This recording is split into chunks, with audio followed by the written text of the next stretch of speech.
जय जय श्री राधे, जय जय श्री श्याम। इंदिरा एकादशी व्रत कथा। युधिष्ठिर बोले, हे मधुसूदन, आश्विन कृष्ण पक्ष की एकादशी का क्या नाम है? यह कृपा करके मुझसे कहिए।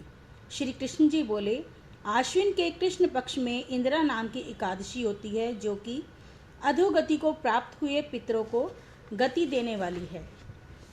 राजन, सावधान होकर सुनो। पहले सतयुग में शत्रुओं को दबाने वाला इंद्रसेन राजा था। वह महिष्मती पुरी में धर्म से प्रजा की रक्षा करता हुआ राज्य करता था। वह पुत्र पौत्र और अनधन से युक्त भगवान का परम भक्त था। एक दिन राजा सुख से सभा में बैठा था। बुद्धिमान नारद मुनि आकाश से उतरकर वहां आए। उनको आए हुए देखकर राजा हाथ जोड़कर खड़े हो गए। विधि पूर्वक अर्घ देकर पूजन करके आसन पर बैठाया।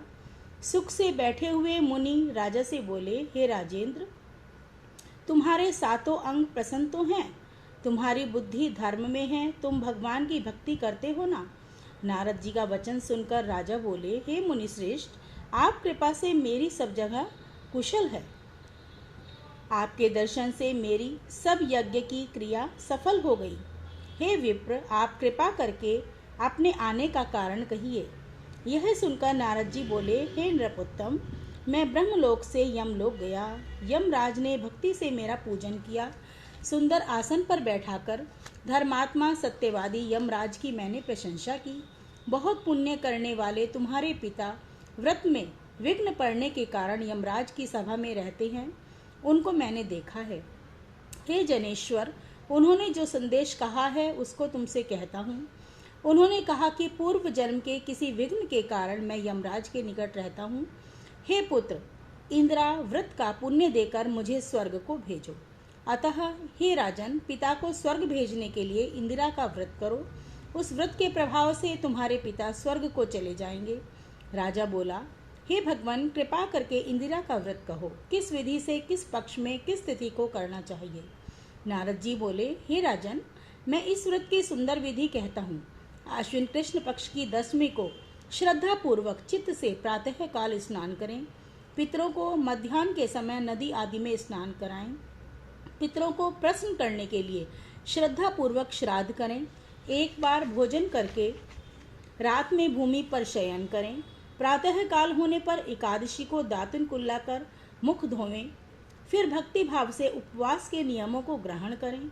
नियम करके मध्याह्न के समय शालिग्राम की मूर्ति के सामने विधि पूर्वक श्राद्ध करके शुद्ध ब्राह्मणों का पूजन करके भोजन करावें, दक्षिणा दें। पितरों के श्राद्ध करने से जो अन्न बचा है उसको सूंघ कर गौ को दे। भगवान का गंध पुष्प आदि से पूजन करें। ऐसा करने से तुम्हारे पिता स्वर्ग को चले जाएंगे। हे राजन, इस प्रकार कहकर मुनि अंतर्ध्यान हो गए। राजा ने विधि पूर्वक इस श्रेष्ठ व्रत को किया। हे कौन्ते, राजा ने रानी पुत्र नौकरों सहित व्रत किया। उससे आकाश से फूलों की वर्षा हुई। उसका पिता गरुड़ पर बैठकर स्वर्ग को चला गया। इंदिरा एकादशी राजा भी निष्कंटक राज करके गद्दी पर पुत्र को स्थापित करके स्वर्ग को चले गए। ये इंदिरा एकादशी के व्रत का महात्म्य मैंने तुमसे कहा। इसके पाठ करने से, सुनने से मनुष्य सब पापों से छूट जाता है। इस लोक में सब सुखों को भोगकर अंत में विष्णु लोक में बहुत दिन निवास करता है। इस दिन शालिग्राम भगवान का पूजन करें। तिल और गुड़ का सागर लेना चाहिए। जय जय श्री राधे, जय जय श्री श्याम।